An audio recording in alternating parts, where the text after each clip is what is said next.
Good afternoon and welcome to Webinar Wednesday.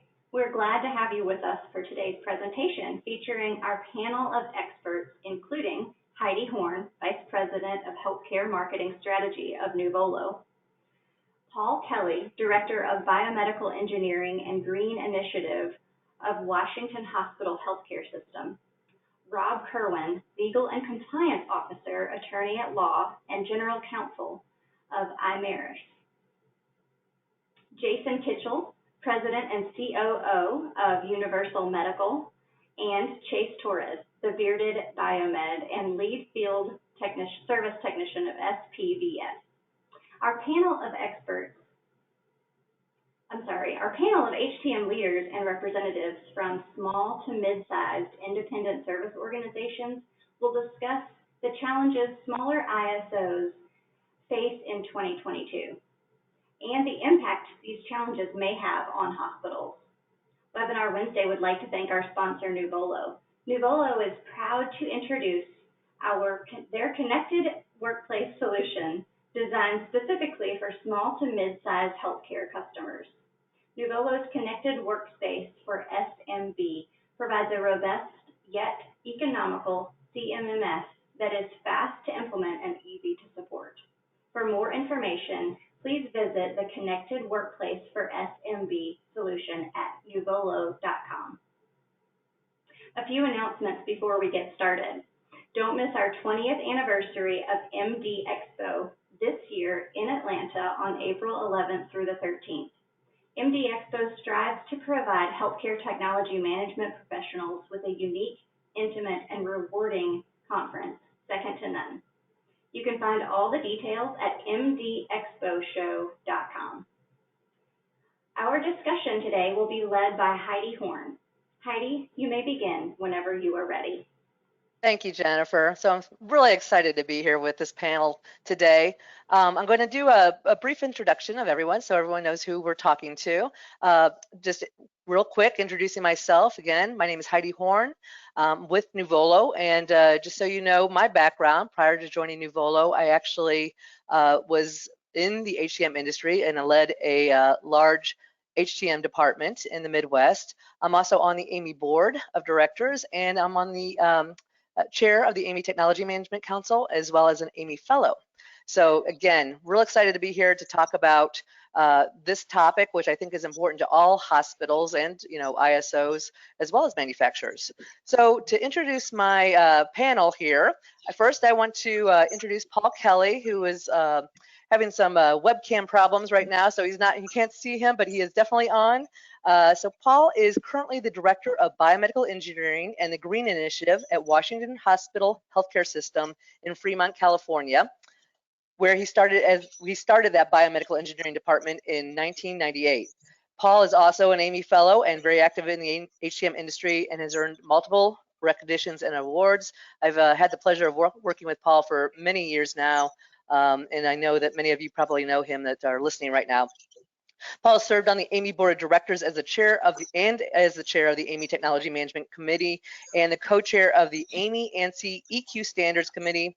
He is currently the U.S. representative on the ISO Standards Committee, developing an international HTM standard, and he is also on the Joint Commission's Patient Safety Advisory Group. So again, Paul, hello and welcome to this panel. We also have Rob Kerwin, who has served in the last 28 years as General Counsel to the International Association of Medical Equipment Remarketers and Servicers, it's a mouthful, also known as IMERS.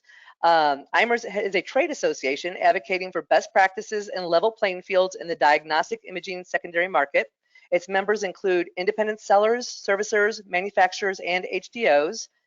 Rob has testified on the right to repair issues before the U.S. House of Representatives Energy and Commerce Committee and the U.S. Food and Drug Administration. He currently serves on behalf of IMERS as a member of the Medical Device Servicing Community and the HSCC Legacy Medical Device Cybersecurity Working Group. So again, Rob, welcome to this panel. Jason Kitchell is President and COO of Universal Medical based in Washington, Missouri, which specializes in nuclear imaging equipment maintenance. Jason has more than 25 years of nuclear medicine knowledge and experience, including 2 as a refurbishing engineer with ADAC Medical technologies before joining Universal Medical as the Chief Operating Officer. And last but certainly not least is Chase Torres, also known as the Bearded Biomed to his podcast listeners. He is a lead field service technician with SPBS Clinical Engineering Service, and I should point out a Nuvolo customer, which provides clinical equipment maintenance services. Prior to joining SPBS in 2017, Chase served for 8 years in the United States Army, achieving the rank of sergeant and serving as the shop foreman for 61st MMB Medical Maintenance. Chase currently services multiple medical centers, surgery centers, ERs, and clinics in Texas. So with those introductions out of the way, and as you can see, we have, again, a great lineup of panelists to talk about this particular subject, which, as far as I know, has not really been talked about much, and I think it does deserve some discussion here. So that's what we're going to be doing today. So Jason, I'm going to kick it off and start it with you. So you're kind of representing the small to mid-size ISO, probably more for you mid-size ISOs. So tell us real briefly just about Universal Medical. And you're on mute. There we go. Can you hear me now? Sorry about that. That's so okay. Thank you for letting me be on the panelists. I really appreciate it. So Universal Medical, we've been in business now for 26 years. We're based out of Washington, Missouri, which is outside St. Louis. We focus on SPEC equipment, nuclear medicine. We provide services within the lower 48 states of the United States. We provide parts, reconditioned parts, and new parts. And we provide equipment as well. We provide new equipment and reconditioned equipment. We deal with the OEMs, the GE, Siemens, Philips companies. We provide all those. We also do a lot of training as well. We train biomedical engineers. We train other companies as well how to work on some of the legacy equipment. On the service side, we deal with PMs, down calls, everything like that. So we really specialize on nuclear medicine and SPEC equipment. Great. Well, I know that, when I was in the health system, we used you quite a bit. So again, it's great to work with you again here. So tell me about, have the expectations of your customers changed in the last 5 to 10 years? Are you seeing more demand for certain services or more reports or something like that? Or, what has changed for you as, again, an independent service organization? Sure. So as we've become a little bit better known company and doing more business with larger hospitals and facilities, and of course with the COVID pandemic that went on, the reporting has become a little bit more in depth, and they are wanting a little more information, which is good.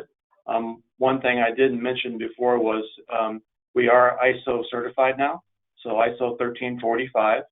And one nice thing about becoming ISO certified, it kind of prepared us to present the proper reporting that needed to be done for the larger facilities we're working at. So definitely the reporting has been big. Response time has been big for us as well. And I'll talk a little bit later about how we do that a little bit differently on the helping the facilities, because we do not have engineers in all 50 states, but we're able to still be able to provide help to our customers. One thing that we do is through technical support. So definitely there is a lot more reporting needs to be done and quicker response time. Okay. Yeah, it's interesting. So it's not just maintenance anymore, obviously, and we're seeing that obviously in HTM as well, in the hospitals themselves. We've been finding too a lot of times that we're trying to be a partner with our customers in the hospitals and biomedical engineers, and trying to figure out the best way to work with them to help them through some difficult times. For example, would be if they have a down site and there's not an engineer who can get there quick enough, we're able to do a little bit hands-on with them. We have about 25 to 30 cameras on our factory floor, SPEC cameras running all the time, so we can replicate the issues with the customer over the phone and ask them, could you try to do it this way? Could you try this? And we are able to basically get it down to what part is bad and then provide them with that part. And then go on site if we need to. It's almost like telemedicine for equipment, Yes. right? Exactly right. Exactly right. Yes. Yeah, huh. And an interesting concept there. We should talk about later. Okay, so I want to talk about COVID and the effects it's had on independent service organizations, but also just in general, what other challenges are you facing or have you faced in the last, in recent years, whether it's from BMET shortages or rising costs or that sort of thing? What are some of the other challenges you're seeing, especially in your position in management? Well, it's funny, a little bit of everything, to be honest with you, but I think supply chain's probably been the big one for us right now. So since we do provide new cameras and we do provide new parts and we repair a lot of parts, sometimes the parts that we would expect to come in a timely manner are being held up 3 to 6 months later, and it makes it difficult for us to do our job and provide the best service for our customers. So that would be a big thing on the supply chain side of it. As far as being able to find trained engineers have been difficult. We've been trying our best to locate and hire engineers as we need them, but they're not as available as they used to be. So that's been a difficult time for us as well. Are you having harder time trading them also? Well, what's one nice thing about with Universal, we have our own training department. So we have there's actually a portion of the building that's set up for training. So we actually put the camera we're training on in the classroom, and we do all the didactic training in with the camera. And we've had great reviews on the classes that we provided. So we typically do a class of 4 to 6 attendees at a time. We don't like to go over that because sometimes you get too many in a classroom and it's not as effective. So we do some of our own training. We train in biomedical departments, and we do our own refreshing courses for our own engineers. So we may have a guy that works for us that maybe is an expert on Philips products, but we want to teach him on Siemens. So we'll teach him how to work on the Siemens products as well. Oh, great. Okay. Also want to ask you about, COVID and the impact it's had on the small to mid-size ISOs. And, I know that's been tough for all organizations, obviously, and especially healthcare. But what has the impact been? I mean, have you seen, does it feel like there's a greater impact because of the size? Are you having a harder time getting into the hospitals? Or, are you finding that because people are short-staffed that are needing your services more? What's going on with that? Yes, all of it. All of it's going on. So I think that some of the larger issues that we have within the facility here dealing with COVID is when we have had a positive test or an employee test positive for COVID, we have to go through and verify who were you with, and then we have to quarantine. So whenever this really got more rampant, it would not be unusual for us to have only about 4 people in the office compared to having 20, because so many people had to be quarantined because you didn't know what was going to happen with that. So that has been difficult. The other difficult part has been the change in making sure that we meet all of the requirements of the hospital. And since we deal with so many different hospitals, sure, you may have to wear a mask. Some of them may require this, but you don't know until you get there. So we try to be best prepared as we can for every service call we might get at facilities, for sure. Okay, great. Thanks, Jason. So, Jason, obviously you represent management portion of the independent service organization. So I want to turn our attention to Chase here, who represents the technician's point of view. So Chase, first of all, let's tell me a little bit about SPBS, Clinical Engineering Services, and your role with them, please. So SPBS has actually been around for over 40 years now. We were founded back in 1979 with Richard Fishnick and a colleague of his joined together to provide services all around the Lubbock region. Today, we're servicing over 600 hospitals, clinics, doctors' offices, surgery centers, ERs, you name it, we're there.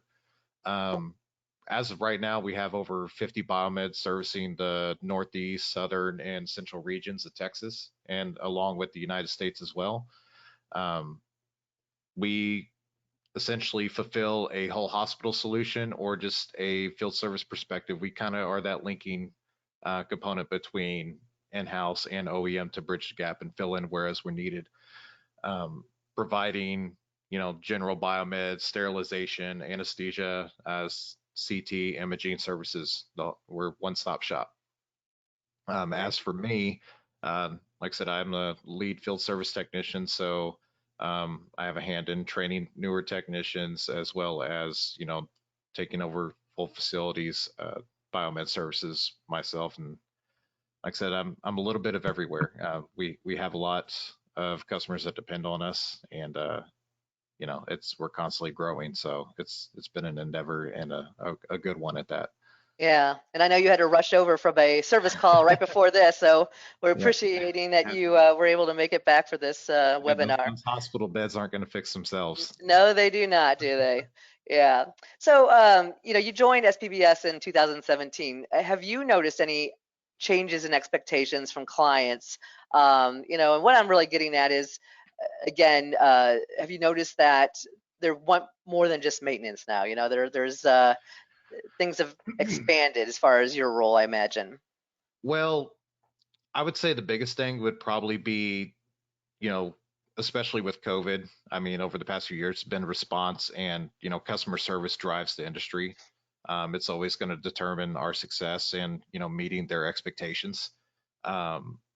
We've really ramped up our reporting since we moved to Nuvolo, being able to manage assets to the level that we are now has really primed SPBS to set ourselves for the 9001 ISO certification, which we should have completed this summer. Ultimately, it's been an ongoing effort, but I mean, really the main thing is kind of just meeting, time constraints. And I mean, we've had to be very adaptable. In between with the great resignation that we've all experienced with staffing shortages. I mean, biomeds have felt that too. And, just meeting policies and procedure requirements of every facility, like Jason had mentioned, they're different depending on what they need. Some places might require a little bit more either documentation or, some assurance in regards to, your technicians being vaccinated or, certain timeframes in which you can get into facilities when you cannot, that kind of thing. So it's mostly just being adaptable to what the customer needs and reporting definitely. Mm-hmm. Okay, great. Well, since you brought it up, I mean, tell us, how much do you rely on your Nuvolo CMMS and what do you use it for? So I would say I rely on it heavily. Being a field service technician, it's really critical. It's a critical tool in general. Any CMMS integration for technicians being able to do work order management, dispatching, inventory management, ordering parts, purchase orders, vendor management, invoicing. It's really we do it all through Nuvolo. So it's really capitalized on bridging the gap between the technicians and facilitating efficiency needs. It's streamlined a lot of our processes. So on that component, it's really critical, at least in my eyes. Okay. Well, great to hear. So one of the questions I did want to ask you is, and it comes up sometimes when we're talking about independent service organizations and different aspects of it. Why do your customers use your company, SPBS, versus just doing it in-house or contracting to an OEM or a manufacturer? So I would say, in the past, ISOs have had a bad rep in comparison with in-house or OEM teams. I would say that has started to shift in the grand spectrum of the medical system. I believe ISOs, when they are well managed, can outperform any in-house team or smaller hospitals. Really? So why is that? You gotta tell us about that one. If you think about the cost component, a lot of, at least the flagship hospitals, they have multiple biomeds, they have a manager, they're well trained, and a lot of times over-prepared and underutilized.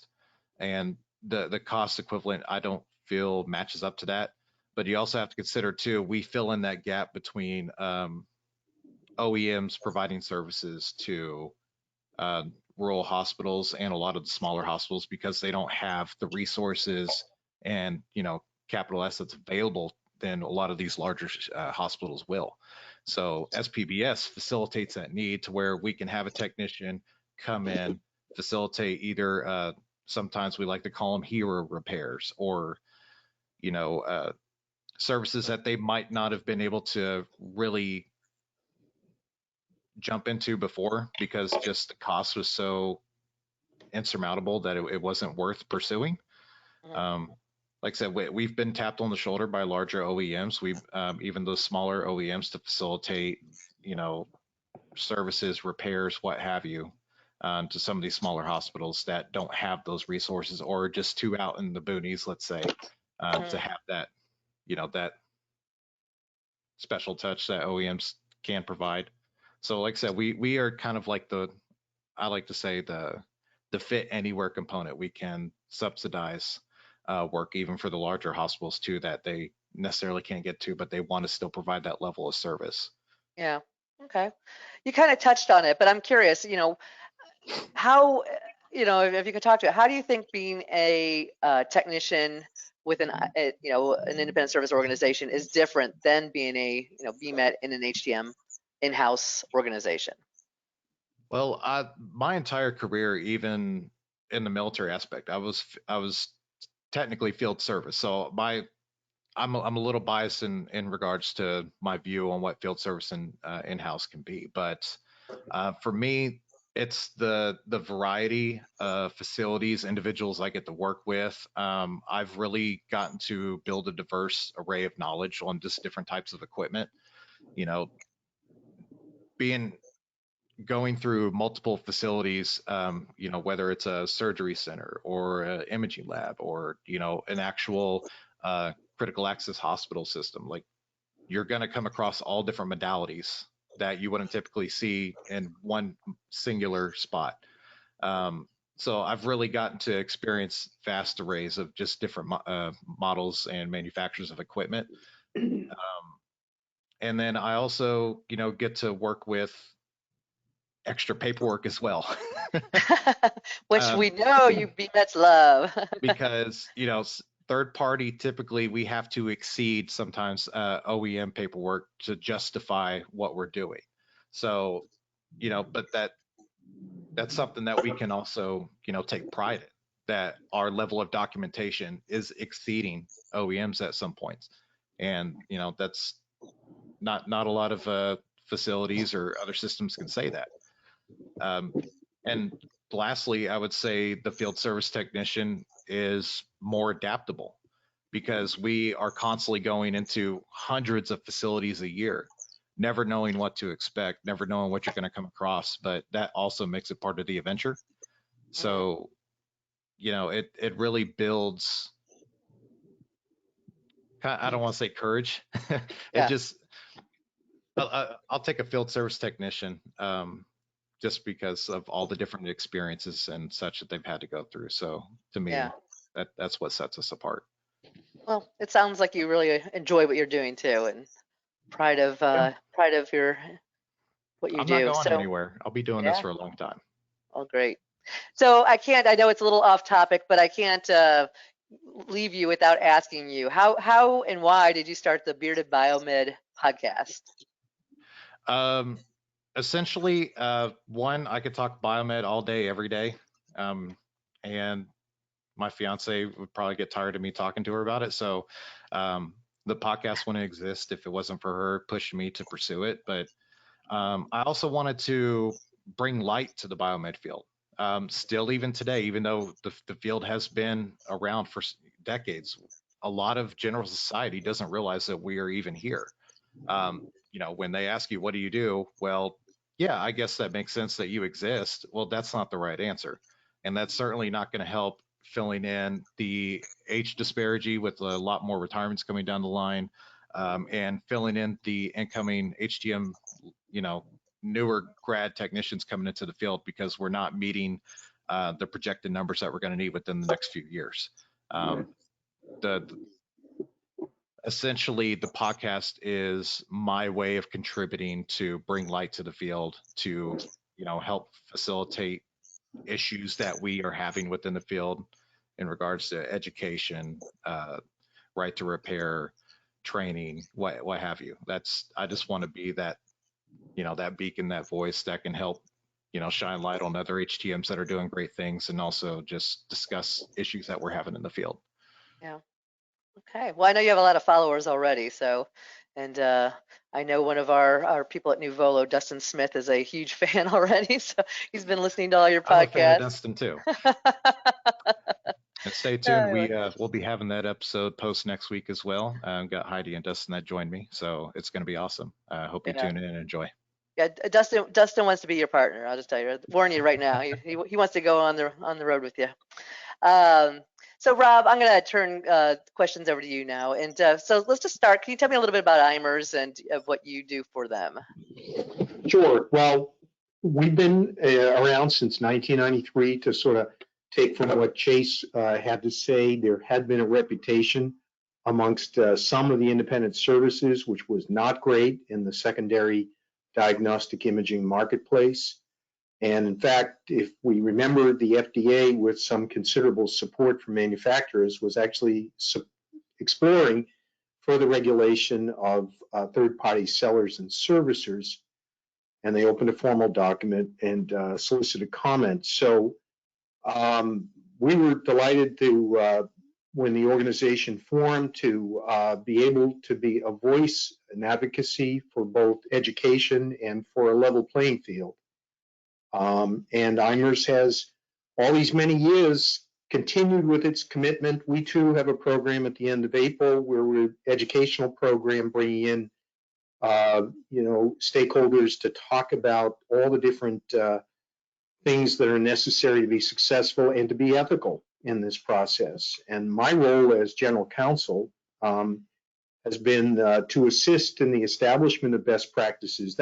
That's now a condition of membership, that if you're ISO 13485, or as Chase alluded to, 9001, you certainly comply, and we require best practices and are actively working to address patient safety issues. We even got an ethics committee where issues that someone might have, such as a hospital, can be vetted at that committee, because to Chase's earlier point, to Jason's earlier point, our members have to be better than the OEMs. If there's a problem, that's many times the end of the relationship. So we're proud, after all these many years, to be contributing to industry education, and it's kind of been a fun experience. So yeah, we're still around, and we think that where we shine best is we're shining a light on all the important things, like the lack of adverse events for independent servicers, the issues that there's really not the safety concerns. We were very pleased when the FDA came out with its report in 2018, where they talked about this, that independent servicers are integral to the healthcare ecosystem. So yeah, kind of expand on that. Why are they integral? So why is it that, obviously there's a need for them, or they wouldn't be in business. So why do hospitals choose to use independent service organizations, or versus having them in-house, or using a manufacturer OEM? So we've just completed a study of hospitals throughout the country, regional, rural hospitals, and we'll be publishing it soon. And so we asked management, why are they using them? Why do they think they're important? And to Chase's earlier point, cost makes a huge difference. To have $150 to $200 an hour versus $500, $600, $700 an hour for a manufacturer with a minimum of 4 hours. But we also recognize that many times the independent seller and servicer is in the community and has a dog in the fight and cares deeply. And we've seen this during COVID. So we think, well, let me begin with, I think there is an existential threat to rural and regional healthcare that's underway. We've talked about it, alluded to it, that in fact, COVID has really depleted resources. And when you consider that capital management issues are like 45% of a hospital's budget, there's a real need to be able to have some arms around the costs. And the independent seller and servicer will help to address this, but at the same time, they got to be right. The equipment's got to be functioning. The periodic maintenance got to be done. And everyone knows when a hospital closes, that community is in jeopardy. No one wants to move to a place where there is no health care. Right. And there are several groups, the National Rural Health Association and some of the groups like them have been tallying the fact that we've seen hospitals close at a record rate. So it's really a focus of ours to how can we do better in addressing this existential threat. So I think that's part of it. And folks were candid. And by the way, they weren't saying bad things about the manufacturer. They're just noting that there is a partnership that ought to be happening here. And they've had great success over the last year with some of the independent servicers. Yeah.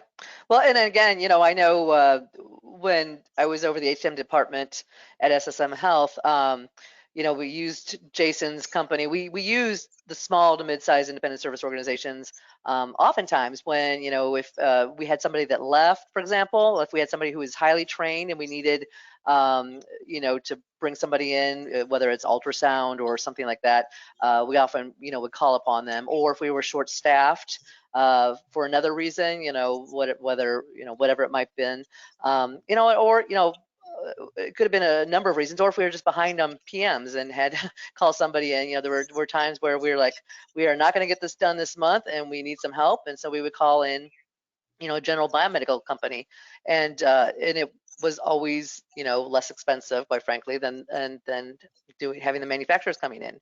And so there is, I totally can see why there is a reason they're out there, whether it's the specialization or the the supplementing or for a variety of reasons. So, again, totally get that. So from your high level perspective, Chase and Jason brought up some challenges that small to mid-sized independent service organizations are facing.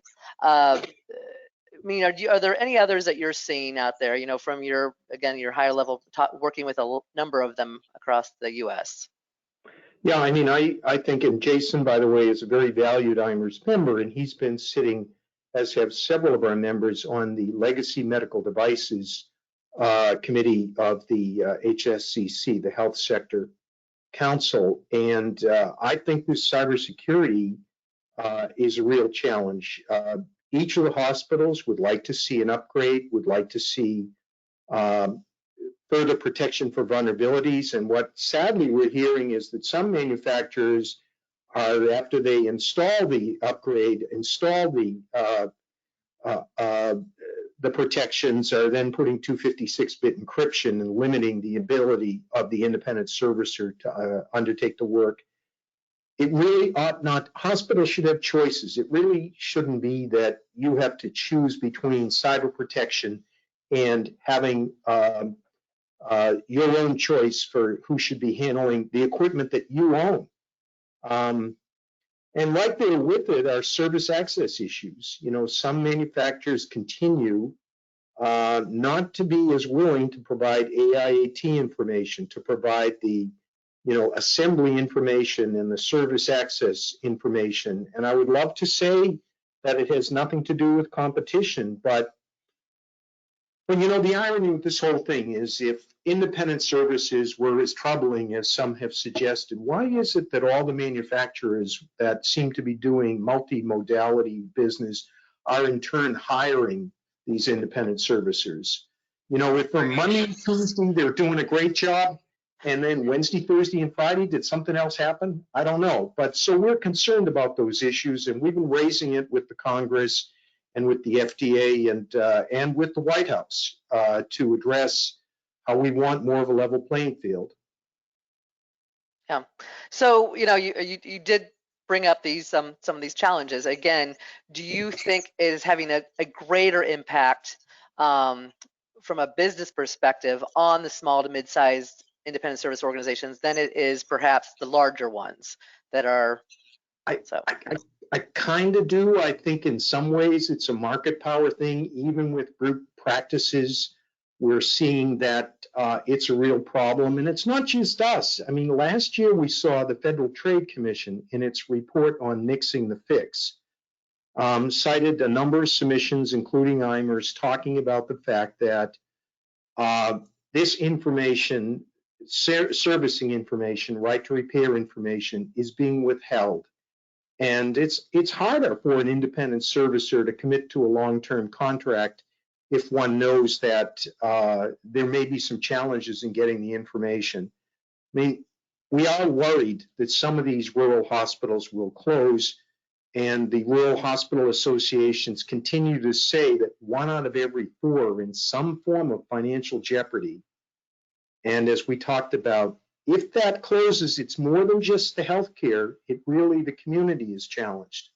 So yes, I wish I could throw out huge optimism in this regard, but sadly, this has been a very trying year, and these competition issues need to be addressed. Yeah, and you talked a little bit about rural hospitals closing, and I was actually reading an article about that last week. Are you seeing an increase in the small to mid-size, or any ISOs, I guess for that matter, closing? Are you seeing more independent service organizations themselves closing? Is that something you are tracking on, or is that not been a factor that you've seen? Well, I mean, some of this is regional. Some of this involved the demographics. We've seen some consolidation happening, but so I would say it's mixed. There is clearly some that are becoming part of bigger operations, I think, in order to get greater market power. But there's always those expert teams that people fly them into different parts of the country because they tend to know the equipment, and maybe Chase or Jason can talk about it, but they're not just swapping out a part. They're actually fixing the equipment and understanding what the problems are. So I think that we're at this point where it's kind of a turning point. We're seeing the continued ecosystem allow for some smaller groups, but we're also seeing that there are challenges. It really ought to be that they should survive because they're integral, as the FDA has said in its 2018 report. Okay, thank you, Rob. So now I want to kind of get the hospital's perspective on all this, and I'm going to turn it to Paul and talk to you, Paul, about your experiences with independent service organizations and just the HCM industry as a whole. So to start with, just tell the audience, how long have you been in the biomedical field? Oh, good question. First, I want to say thanks. It's been great being on this panel with these esteemed colleagues. My first job was a very long time ago at UCLA Medical Center in 1979. Okay. So again, long career, illustrious career.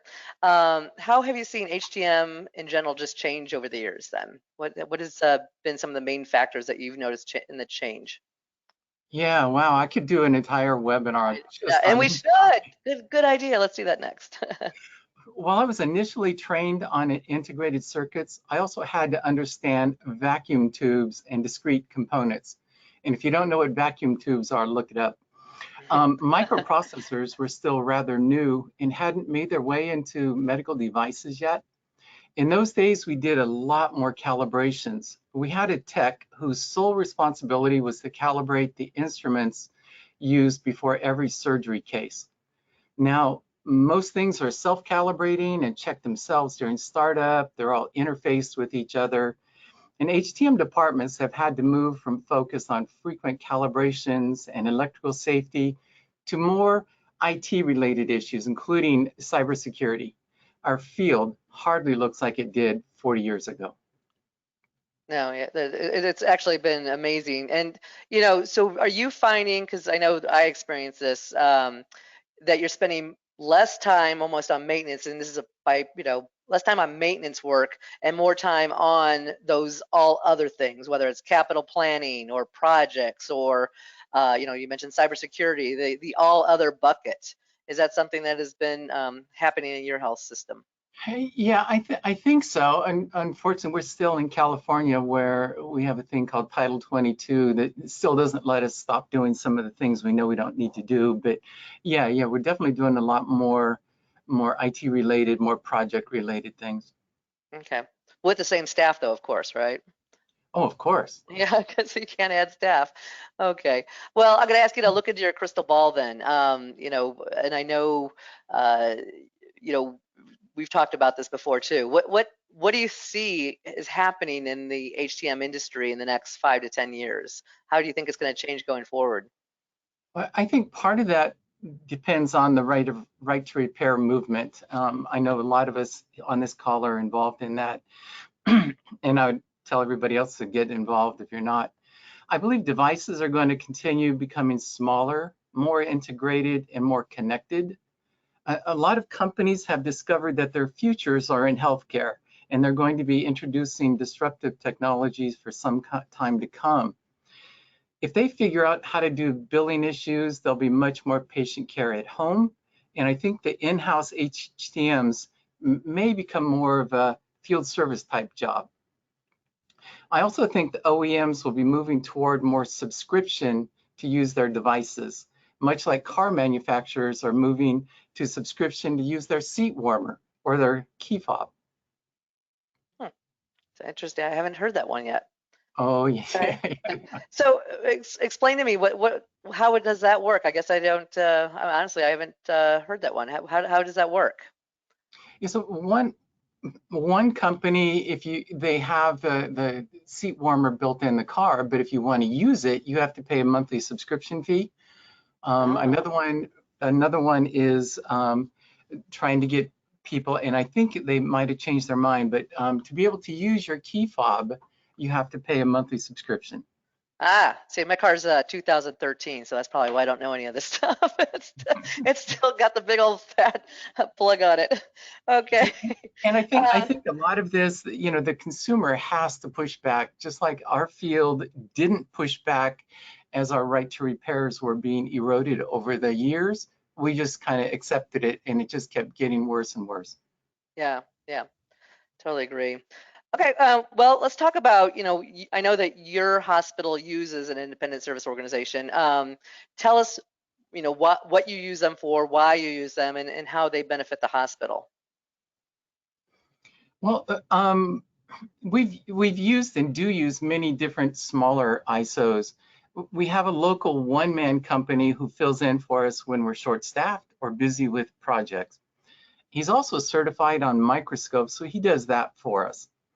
We've had some devices that either we're not trained on or the manufacturer stopped supporting, and we've reached out to some of the smaller, especially local companies to take care of those for us.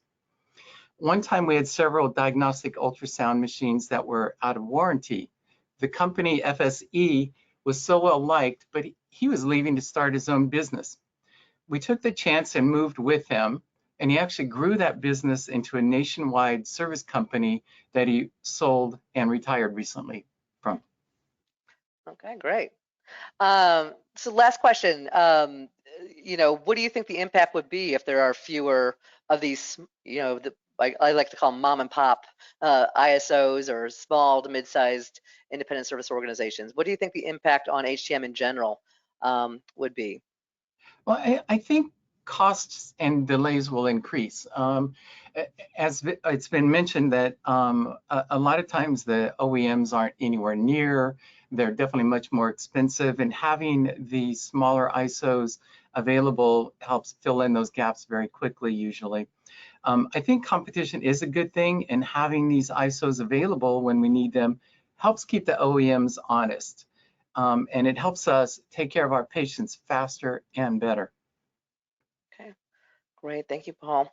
Kind of want to open it up. Is there any questions or any points that, to the entire panel that we didn't make that you feel are important to add to this before we go to the Q&A? I do want to mention Paul made a very interesting point that he can foresee subscriptions for OEMs coming into place. It's not necessarily there yet, but I'm starting to already come across particular modalities to where the unit will completely just not be usable if you don't do a calibration, or if I've seen ones where batteries actually time out after a year. Like the OEM is starting to integrate into place utilization of software updates. Certain components have to be changed out, or you cannot use the equipment. So what's to stop them from actually integrating a subscription service? I just thought that was very interesting, and I wouldn't put them past them to move into that objective. Yeah. Well, if we have any OEMs on the listening audience here, we'd love to hear. I'm sure they have a take on that, and you can put it in the Q&A. So I guess, Jennifer, we're going to open it up to Q&A at this point in time then. Thank you all so much for all of this valuable information. I'd like to first remind our audience how to ask a question. And if you do have a question for the panel, please just use the questions feature on the webinar dashboard. We do have some questions that have come in already, so we'll start with those. The first one is for Rob. The question is, what is the latest in the Right to Repair initiative? So as you might know, 15 states have legislation pending. And in the federal level, last year, Senator Wyden filed a Right to Repair bill, first in the nation. This year, they're awaiting the General Accounting Office providing an analysis on that Right to Repair. And so while we're optimistic, we also see a potential issue on Right to Repair coming with the guidance the FDA is coming out with. The guidance is several years in the waiting for remanufacturing. And in the remanufacturing guidance, it's suggested, and it's been suggested that if you do not have sufficient Right to Repair information, an independent servicer, a Biomed, could be found to have been remanufacturing. So we're trying to get some clarity as to this particular issue. We're going to be discussing this at our own annual meeting in Charleston in the end of April, but we are concerned that if we do not have cooperation in getting sufficient Right to Repair information from the manufacturer, to then have a scenario where one could be found to be remanufacturing, it just seems to be an anomaly that needs to get addressed. And we've raised this with the FDA and other stakeholders, and it's potentially troubling.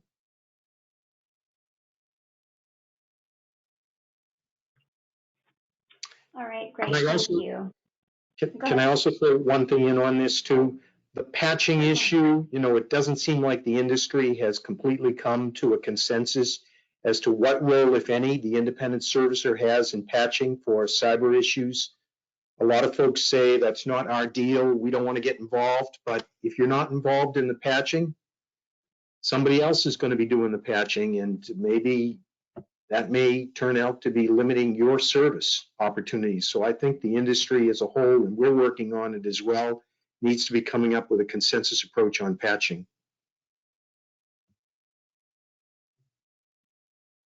Thank you so much. Our next question is for Paul. The changes to the HTM field you discussed and foresee obviously also impact the independent service organizations. Do you think it's harder or easier for them to adapt compared to an in-house HTM department, and why? That's a good question. I think in some ways it's easier, in other ways it's harder. It's easier because they tend to be more nimble. For me to get people to like training or whatever takes quite a while to get it organized. I think they tend to be able to jump while the iron's hot. And I believe some of them actually subcontract with OEMs. I think it was mentioned earlier that so they're connected in that point. But it's also harder for them to get trained and service materials because they're trying to be squeezed out by manufacturers. So it's really a tough question for me to answer.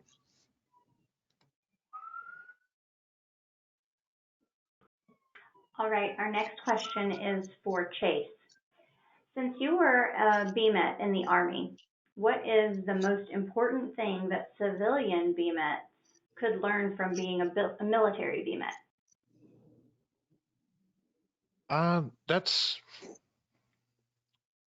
I mean, I think the biggest thing that a military trained BMET, or, as they're called, biomedical specialists, would be adaptability and attention to detail.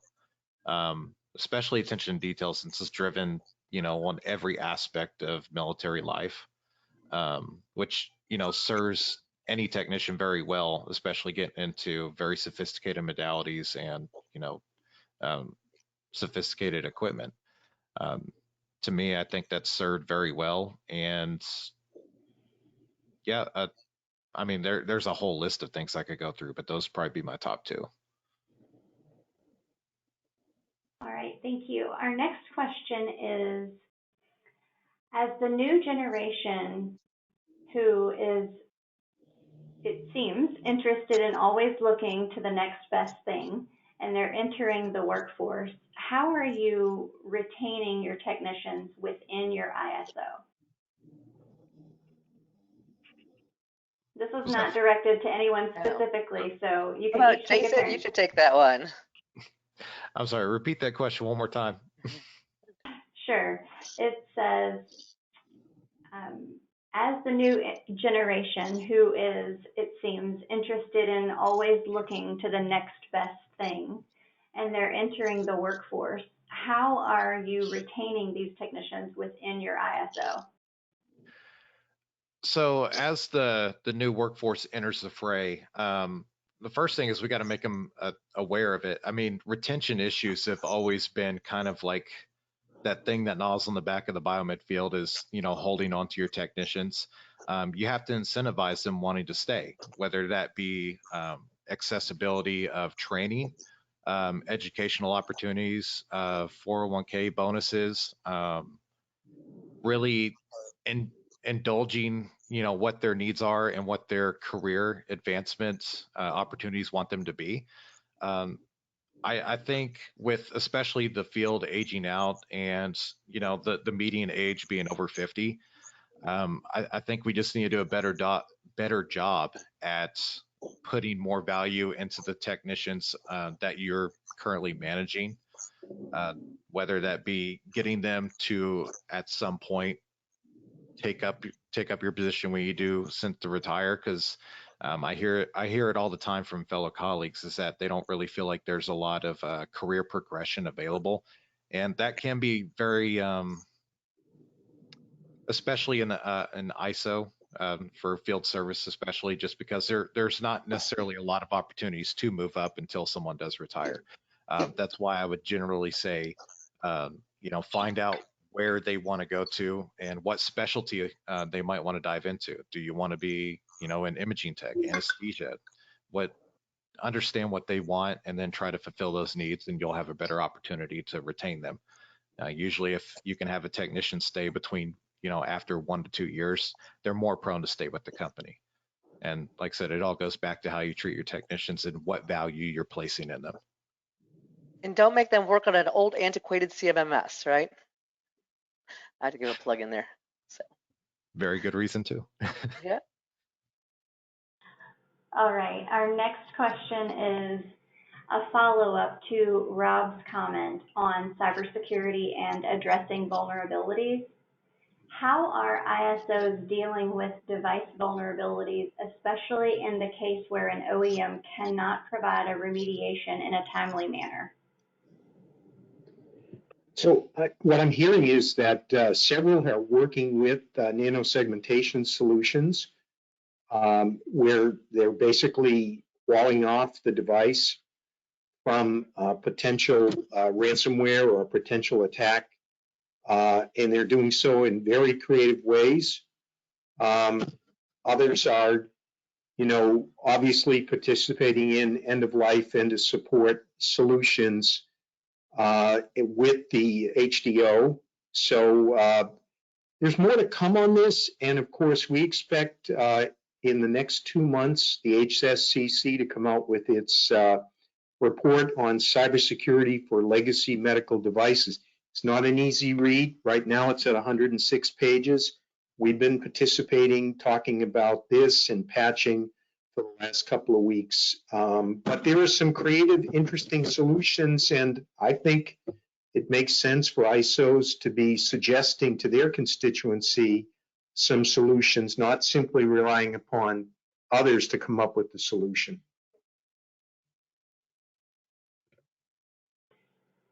Thank you. All right, our next question is, as a new BMET, we are looking at bringing our program in-house, but also maintaining a relationship with our independent service organization.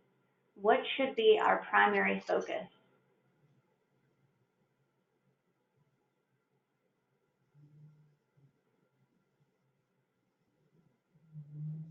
Who wants to jump in? This one was not addressed to anyone. Nobody wants to take the one. Well, I mean, that's a really deep question. It would take quite a while to really vet out exactly what's going on. But I think when I started this department, the ISO, the contractor was in here, the CEO had fired them and then brought us in, and we had to start from scratch. So we brought in a lot of ISO help because there were 2 of us and we didn't even know the place, and it took a while to get up to speed. And so we used a lot of ISO type help to get up to speed and get started. And it sounds like you're already started. And if your ISO is willing to work with you, analyze what it is, where you are and where you want to be, and bring them along on the path. Sorry, I can't be more specific. I agree. It's a very weighted question because there's a lot of different components. Usually when we try to, add to an in-house biomed team that, contracts us out to assist them, what type of services or medical equipment do you not have training on that we could probably facilitate? Understand what the different levels of each technician are, and divvy out what challenges you face, and then pick the best course of action that each team can take on that will ultimately serve the facility and the patients. Like I said, it's a very weighted question, but an assessment initially and understanding what each component can bring to the table will start you on that journey. And like I said, it'll ultimately get to build the camaraderie between the 2 teams as well. That way you're not stepping on each other's toes either. Yeah, and I have to agree. We have had the same situation happen to us at Universal Medical where they wanted to bring a biomedical department in, and they didn't shoo us out, but they didn't need us as much. But we still offered to help them with support via training, parts, and of course, in this industry, you're going to get the times where you're just over your head. You don't know what to do. That's where Universal Medical stepped in and kind of helped them through some of the more difficult problems.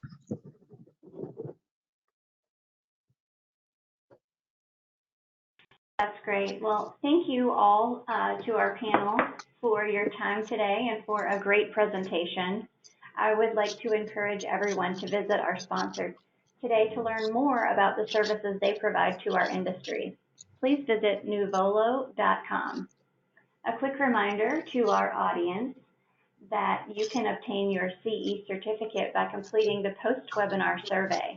The survey will be emailed to you 1 hour after the end of today's webinar.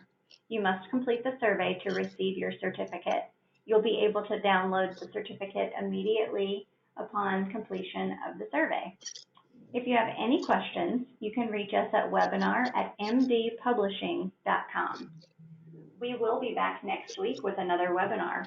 Please visit webinarwednesday.live for more details and for complimentary registration. Thank you all again and have a wonderful afternoon. Thank you very much. Bye-bye.